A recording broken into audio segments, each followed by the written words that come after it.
परराष्ट्र मन्त्रालयमै मित्र राष्ट्र कतारको सरकारले सद्भावना स्वरूप नेपाल सरकारलाई उपहार दिन लागेको 3वटा मर्सिडिज बेन्ज यी 180 मोडेलका कारहरू परराष्ट्र मन्त्रालयले प्राप्त गरी सरकारी प्रयोजनमा प्रयोग गर्न स्वीकृति दिने निर्णय पनि भएको छ। श्रम रोजगार तथा सामाजिक सुरक्षा मन्त्रालयको प्रस्तावमा सामाजिक सुरक्षा कोष लगानी कार्यविधि 2077 स्वीकृत गर्ने निर्णय भएको छ। श्रम रोजगार तथा सामाजिक सुरक्षा मन्त्रालयकै प्रस्तावमा निजामती कर्मचारीहरूको आधिकारिक ट्रेड युनियनको निर्वाचन स्थगित गर्ने अर्को मिति नतोकिन्जेलसम्म स्थगित गर्ने निर्णय पनि भएको छ। त्यस्तै हामीले पटक पटक नेपाल सरकारले निर्णय गर्दै आएको निर्णय फेरि मङ्सिर 10 गतेको निर्णयमा पनि ऐतिहासिक जनआन्दोलन सशस्त्र द्वन्द र तराई मधेसमा भएको आन्दोलनमा घाइते भई उपचार गर्नुपर्ने र शरीरमा गोली बोकेको छर्रा बोकेका त्यस्ता व्यक्तिहरूको अहिलेसम्म पनि उपचार र त्यसका पहिचानहरू नभएका ती व्यक्तिहरूले पहिचान गर्नको निम्ति पनि सार्वजनिक सूचना जारी गर्ने र ती व्यक्तिहरूलाई नेपाल सरकारले सरकारी अस्पतालमा निःशुल्क उपचार गराउने निर्णय पनि गरेको छ। यो मङ्सिर 7 र 10 गते मन्त्री परिषदको मुख्य निर्णयहरू यहाँहरूको बीचमा मैले सार्वजनिक गरेँ र म यहाँहरूको बीचमा आज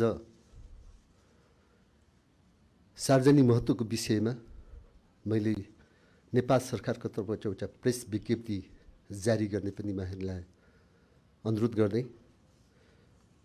हामीले नेपाल सरकारले केही विषयमा ध्यान आकर्षण भएको छ र त्यससँग सम्बन्धित एउटा प्रेस विज्ञप्ति सञ्चार तथा सूचना प्रविधि मन्त्रालयको तर्फबाट भन्दा नेपाल सरकारको तर्फबाट म यहाँहरूलाई प्रेस विज्ञप्ति मैले पूर्ण पाठ म यहाँहरूको बीचमा पढ्नेछु।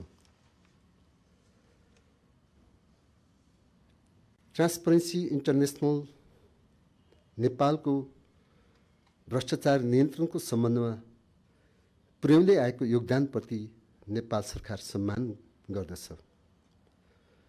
भ्रष्टाचार अन्त्य गर्ने नेपाल सरकारको अभियानमा ट्रान्सपरेन्सी इन्टरनेसनलका प्रतिवेदनले सहयोग पुर्याओस् भन्ने चाहन्छ, तर उक्त संस्थाले हालै सार्वजनिक गरेको प्रतिवेदन पूर्णतः राजनीतिक पूर्वाग्रहबाट प्रेरित छ।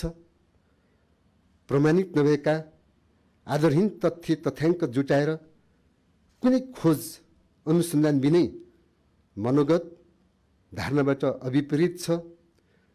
सरकार र सत्ताधारी दललाई बदनाम गर्न खोज्ने प्रयास स्वरूप आएको यो प्रतिवेदनलाई नेपाल सरकार अस्वीकार गर्दछ। ट्रान्सपरेन्सी इन्टरनेसनल नेपाल र तिनमा आबद्ध व्यक्तिहरूको दलीय आबद्धता, तिनका स्वच्छता, निष्पक्षता कति भरपर्दो छ भन्ने कुरामा विश्वास गर्न सकिन्न।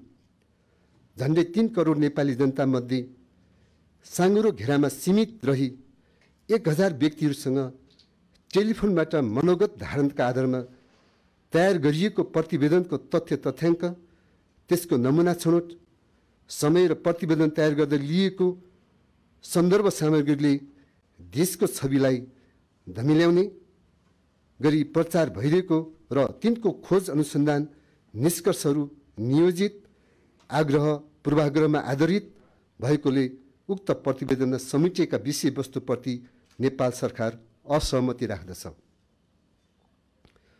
ट्रान्सपरेन्सी इन्टरनेसनलबाटै प्रकाशित प्रतिवेदनमा सम्माननीय प्रधानमन्त्रीज्यूबाट पटक पटकको औपचारिक तथा अनौपचारिक कार्यक्रममा गरेको भ्रष्टाचार विरोधीको प्रतिबद्धता र अभिव्यक्ति समेत उल्लेख छ।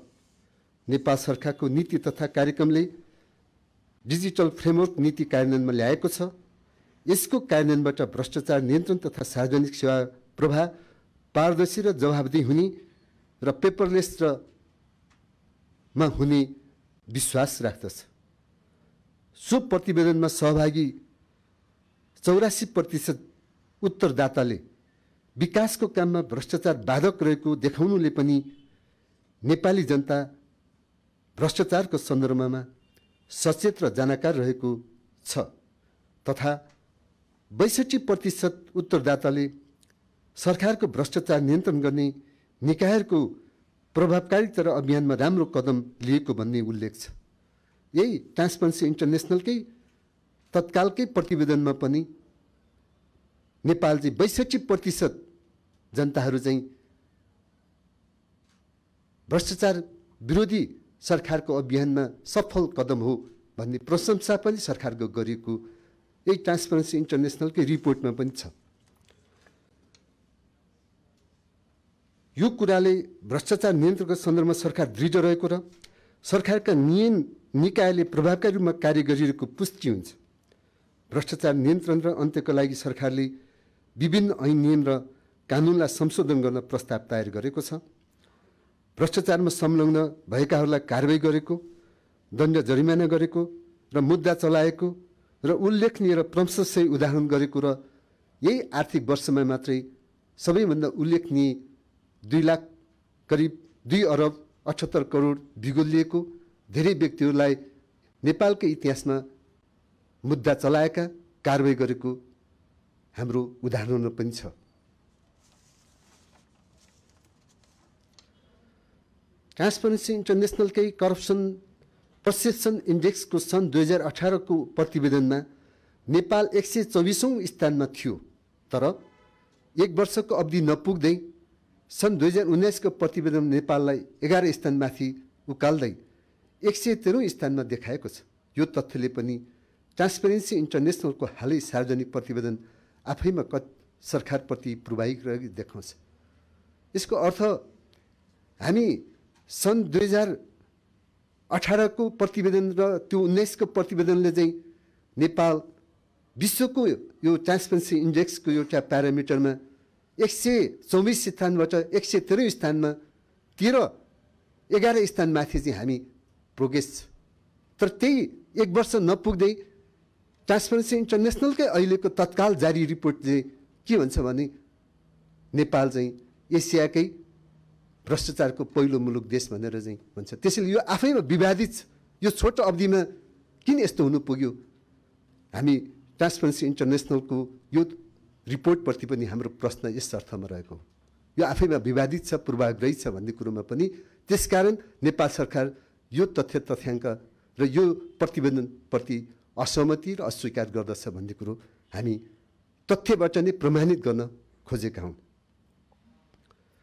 ट्रान्सपरेन्सी इन्टरनेसनलका साथै विश्व सूचाङ्कले पनि नेपालका विविध क्षेत्रमा सुधार हुँदै आएको देखाएको छ। वर्ल्ड जस्टिस प्रोजेक्टको सर्वेक्षणले नेपाल रुल अफ ल इन्डेक्स 2020 दक्षिण एसियामा सुशासनको पक्षमा पहिलो स्थान देश हो देखाएको छ। हो पनि यसै गरी व्यापार व्यवसाय र लगानीबारे प्रकाशित प्रतिवेदनले सन् 2018 110औं स्थानमा रहेकोमा नेपाल सन् 2019 94औं स्थानमा उक्लिएको र यसले नेपालमा व्यापार व्यवसाय र लगानी मैत्री वातावरण अनुकूल बन्दै गएको विश्व सूचाङ्कले देखाइरहेको छ। यस्तै विश्व आर्थिक मञ्चले 153 मुलुकमा रहेको अध्ययनले विश्व लैङ्गिक समानताको अवस्थामा सुधार हुँदै गएको देखाएको छ। सन् 2019 105औं स्थानमा रहेको नेपाल 4 स्थानमा माथि उक्लँदै सन् 2020 101औं स्थानमा र दक्षिण एसियामा दोस्रो स्थानमा छ। यसै गरी मानव विकास सूचाङ्कमा समेत नेपाल 149औं स्थानबाट 2 स्थानमाथि उक्लँदै 147औं स्थानमा पुगेको छ। नेपालमा स्थायी सरकार बने पश्चात प्रकाशित प्रतिवेदन तथा विश्व सूचाङ्कले नेपालको अवस्थालाई सुदृढ र आशावादी हुँदै गएको देखाएको छ। तर सरकारको विरुद्धमा मिसनका आधारमा तयार गरिएको प्रतिवेदन, प्रचार सामग्री र विषयवस्तुले समाजमा निराशा र भ्रम छर्ने प्रयास कुन उद्देश्यले भइरहेको छ भन्नेमा सरकार सचेत छ। स्थिरता, विकास र समृद्धिका लागि वर्तमान सरकार दृढतापूर्वक लागिरहेको बेला पछिल्लो समय मुलुकको संवैधानिक प्रणाली, लोकतन्त्र र कानुनी शासनको विरुद्ध जनतालाई भड्काउने प्रयास भइरहेको छ। प्रतिक्रियावादी र पुनरुत्थानवादीहरूको यस्ता खालका भड्काउ गतिविधिमा संलग्न र सहभागी नहुन आम जनसमुदायलाई आग्रह गर्दै नेपाल सरकार समृद्ध नेपाल, सुखी नेपालीको राष्ट्रिय सङ्कल्प पुरा गर्न सो दिशामा लाग्न सबैमा हार्दिक अपिल गर्दछ नेपाल सरकार प्रवक्ता एवं सञ्चार तथा सूचना प्रविधि मन्त्री पार्वत गुरुङ। यहाँहरूको बिचमा यो प्रेस व्यक्ति हामी तुरुन्तै ओस्यापमा राख्नेछौँ। यसको हामीले केही त्यस्ता प्रिय पत्रकारहरूको आफ्नो कुनै त्यस्तो छ जिज्ञासा छ भने यो प्रेस विज्ञप्ति मार्फत यहाँहरूलाई आफ्नो कुरो राख्न सक्नुहुनेछ। हजुर।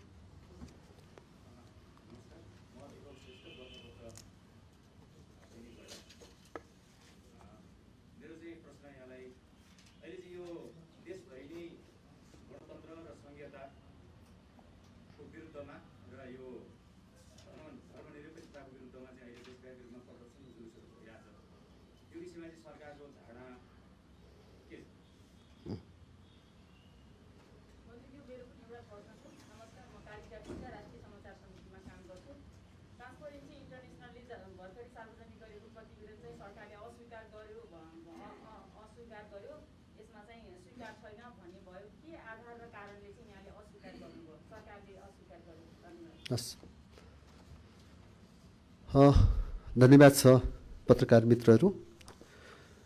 विशेष त मैले प्रेस विज्ञप्ति मार्फत नै मैले कालिकाजीको प्रश्नप्रति म सम्मान गर्दै प्रेस विज्ञप्ति मार्फत नै यो कुरो प्रष्ट बनाइएको छ कि यहाँहरूको बिचमा मैले भन्नुपर्दाखेरि ट्रान्सपरेन्सी इन्टरनेसनलको रिपोर्टले नै मैले यहाँहरूलाई भने हामी सन् 2018 को प्रतिवेदनमा नेपाल 124औं स्थानमा थियो। सन् 2019 मा त्यही ट्रान्सपरेन्सी इन्टरनेसनल करप्सनको रिपोर्टले नेपाल चाहिँ 124औं स्थानबाट 113औं स्थानमा उसले उक्लियो, प्रगति गर्यो।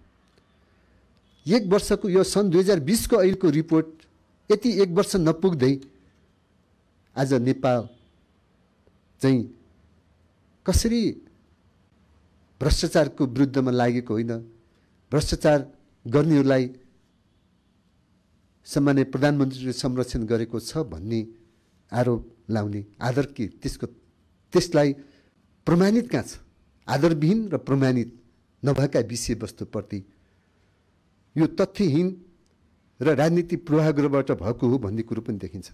सँगै अहिले यही सन् 2020 कै यो रिपोर्ट जो ट्रान्सपरेन्सी इन्टरनेसनलको रिपोर्टमा के देखिन्छ भने तपाईहरुले यसलाई अत्यन्तै यो आफैमा विवादित छ भने नेपालमा जुन 1000 झन्डै 3 करोड जनसङ्ख्यामा 1000 व्यक्तिलाई केबाट लिएको छ त भन्दा टेलिफोनबाट लिएको छ। को व्यक्तिलाई लियो भन्दाखेरि त सरकारको विरुद्धमा सरकारको प्रगतिबाट नचाहने ती सरकार विरोधी गतिविधिमा लागेका व्यक्तिहरूलाई जो 1000 व्यक्तिलाई लिएको छ त्यो पनि के को माध्यमबाट? टेलिफोनबाट। ती व्यक्तिहरूबाट पनि के देखिन्छ भने 62% चाहिँ ती व्यक्तिहरूले पनि नेपालको सरकारका संयन्त्रले भ्रष्टाचार विरोधी गतिविधिको संयन्त्रले चाहिँ राम्रो काम गरेको छ भने यही प्रतिवेदनले व्यक्त गर्छ। सत्य कुरो त लुक्दैन नि,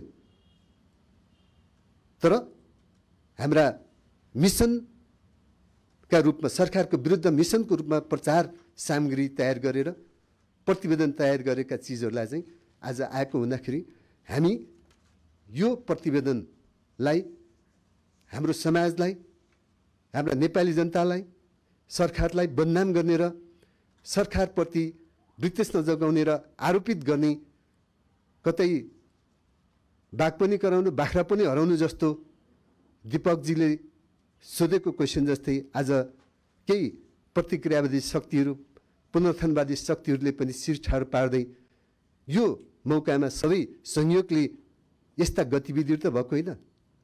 त्यसैले यो प्रतिवेदनका कुन समयमा यो प्रतिवेदन तयार भयो?